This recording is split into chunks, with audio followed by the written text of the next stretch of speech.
The story begins in the city of London, where we see a boy named Quinn who was going to meet his mother at the nearby subway station. Construction work was going on there, and his mother, Karen, was the supervisor of the workers. Quinn and his mother were talking when a worker suddenly came to inform them that there was a problem below. During drilling, they had found a huge pit that no one had any idea existed before. Excited, Quinn went down into that pit to see what was actually there.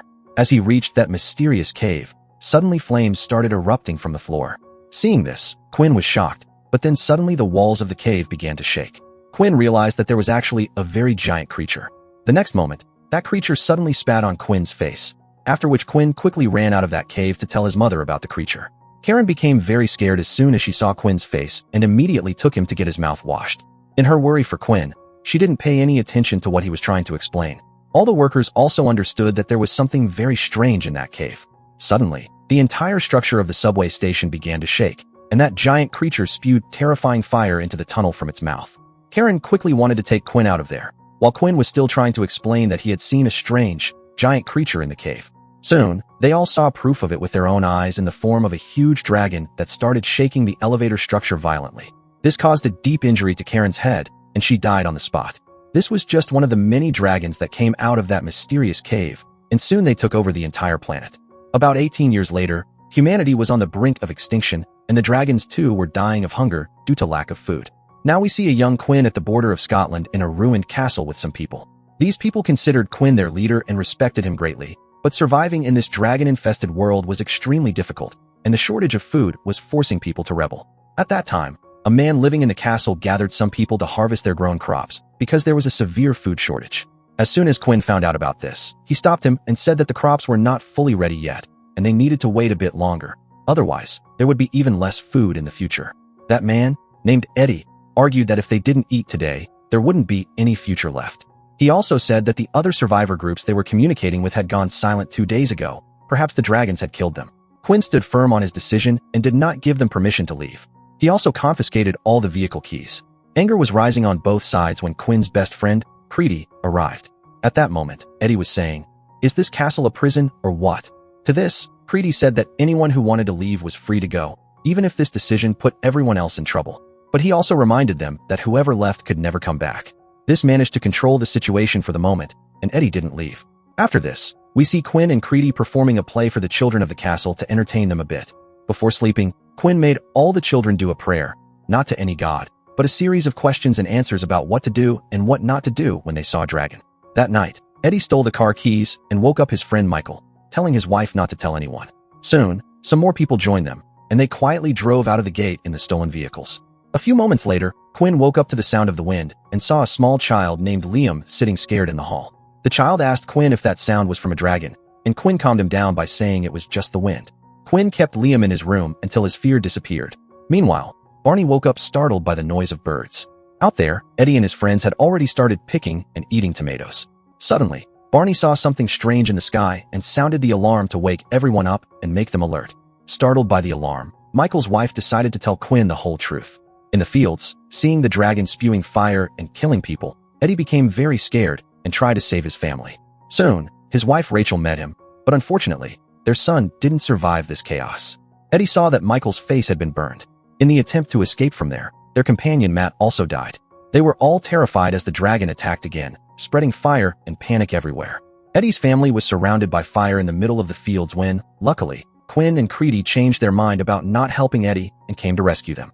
Don was given the responsibility of operating the automatic weapon mounted on the vehicle, and when the dragon blocked their path and spewed fire, poor Don lost his life. When they returned to the castle, Quinn decided not to fight with Eddie because he had just lost his son. But the situation was now much worse because this incident had destroyed all the crops. The next day, a man named Ajay in the castle heard some voices on the radio and alerted Barlow. Barlow sounded the alarm after seeing many tanks heading toward the castle. Every person in the castle was given a weapon for safety, and Barlow calculated that their ammunition was almost finished. Creedy believed that perhaps these people outside didn't want to attack and that they should be happy there were other survivors out there. But as soon as the vehicle stopped, Creedy took back his words. These people had come from America, and their leader was Van Zon. Van Zon explained that he had rebuilt an airplane to reach here, although the landing wasn't smooth and they had lost around 100 men. For now, they just wanted to spend the night there. Quinn did give them shelter, but he couldn't quite believe Van Zon's story about the airplane because flying a plane in a world ruled by dragons seemed impossible. Van Zon dismissed Quinn's doubts and said that he knew the dragon's weakness. Their vision weakens in the evening, and dragons can be killed at that time. As proof, he showed Quinn a dragon's tooth, which he considered his victory trophy. Seeing this, Quinn was impressed and ordered the vehicles to be brought inside.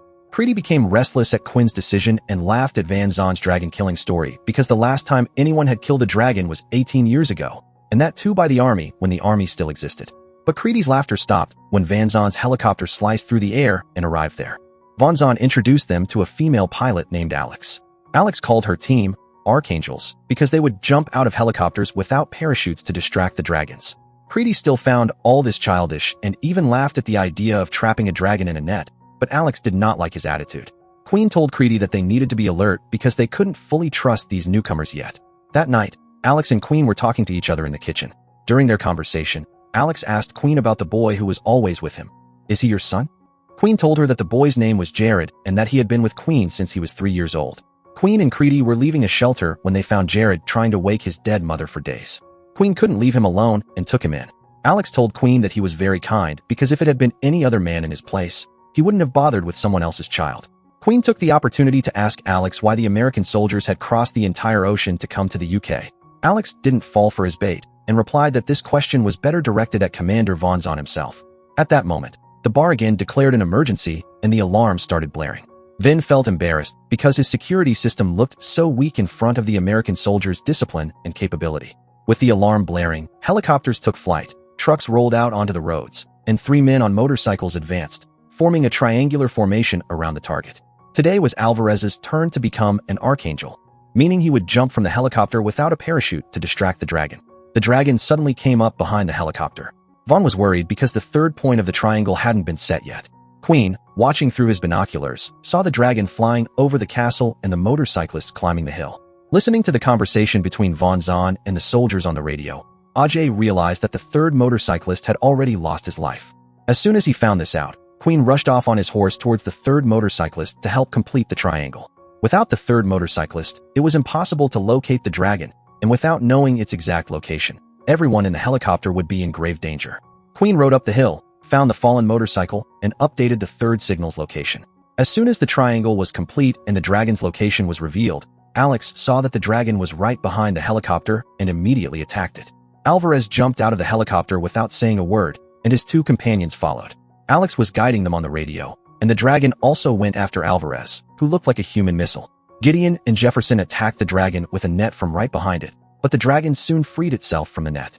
Because the clouds were very thick, they couldn't see anything, and Alvarez only saw the dragon when it was very close to him. The dragon burned Alvarez to ashes with its powerful fire. Alex also saw on the radar how Alvarez was smashed to pieces on the ground. Up on the hill, Queen contacted Van Zon through the motorcyclist's radio, and now it was time for Plan B. According to this plan, Queen would lure the dragon towards himself. He began running at full speed. Now it was up to Van Zon to keep him alive. As soon as the horse came down from the hill, Van Zon launched a missile directly at his direction. At the last moment, Queen changed his path, and the missile struck the dragon that was right behind him. Before crashing in the castle courtyard, the dragon unleashed one final burst of fire. Standing near the dragon's jaws, Van Zon pulled out one of its teeth as a keepsake. That night, the castle was filled with joy and everyone was celebrating. But then Van Zon arrived with tearful eyes and said that this was no time for celebration. 3 soldiers had lost their lives to kill 1 dragon. Queen fully agreed with him and participated in the funeral of those 3 soldiers.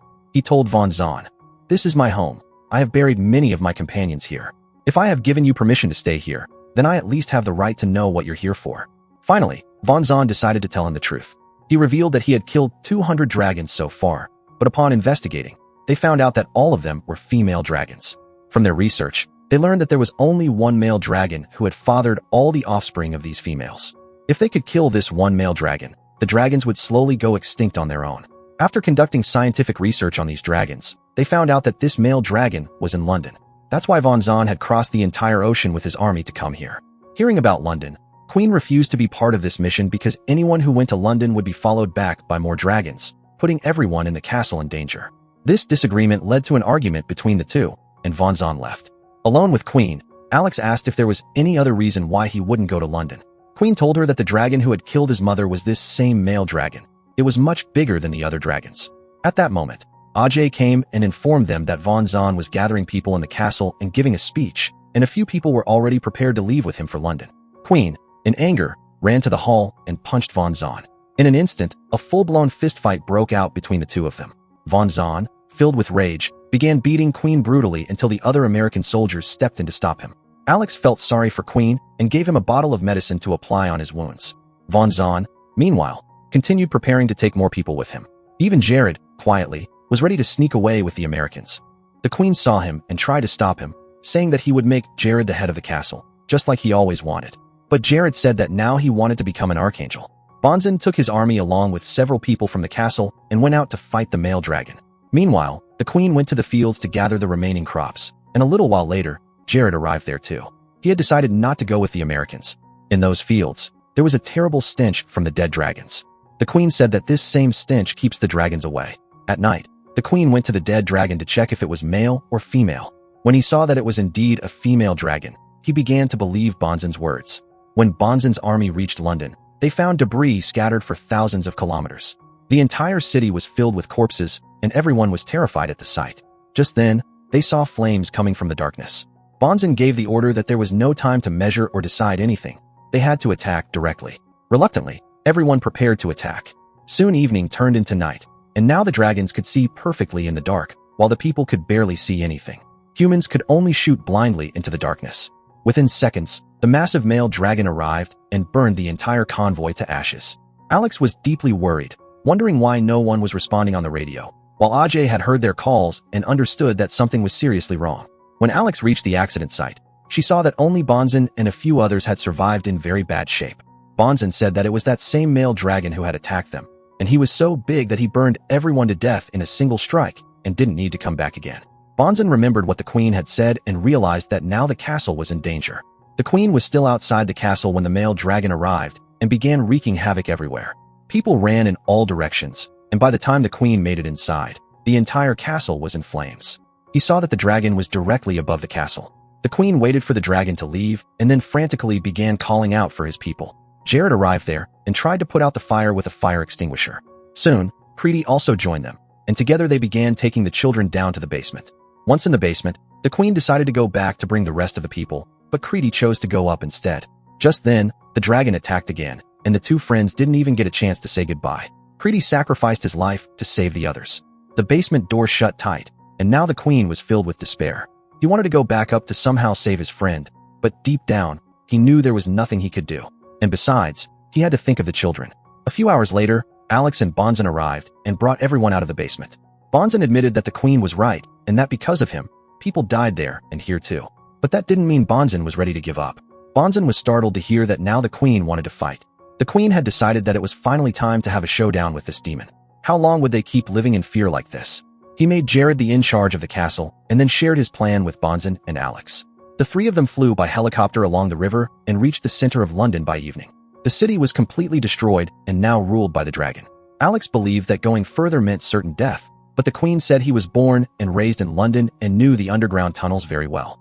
This would make it easier for them to advance. Suddenly, many dragons began flying around in a frenzy. The three of them couldn't understand why, because the dragons hadn't seen them or attacked them. Then they saw the male dragon in the sky, devouring a female dragon.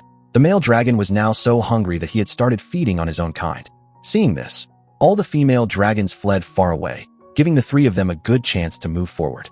They made their way through the city's tunnels and reached the same subway station where the Queen's mother, Karen, had died. The plan was to lure the male dragon there and attack it with explosive arrows. As the Queen started to climb the elevator, memories of his mother's death at that very place flooded his mind. Sensing his distress, Bonzen encouraged him, telling him to turn his sorrow into strength and use this anger to burn the dragon to ashes. Soon, the Queen climbed up with full determination. Bonzen advised the three of them to split up in different directions and be ready in their positions when the dragon arrived. Just then, the Queen realized he had lost his arrows. Alex was extremely scared. She was used to fighting enemies from the heights of the sky, but now, being alone on the ground, she was very anxious. Bonzen gave her orders from the top of the tower, telling her to stick to the plan and keep moving. Alex fought her fear and began distracting the dragon by running, and soon the dragon was following her.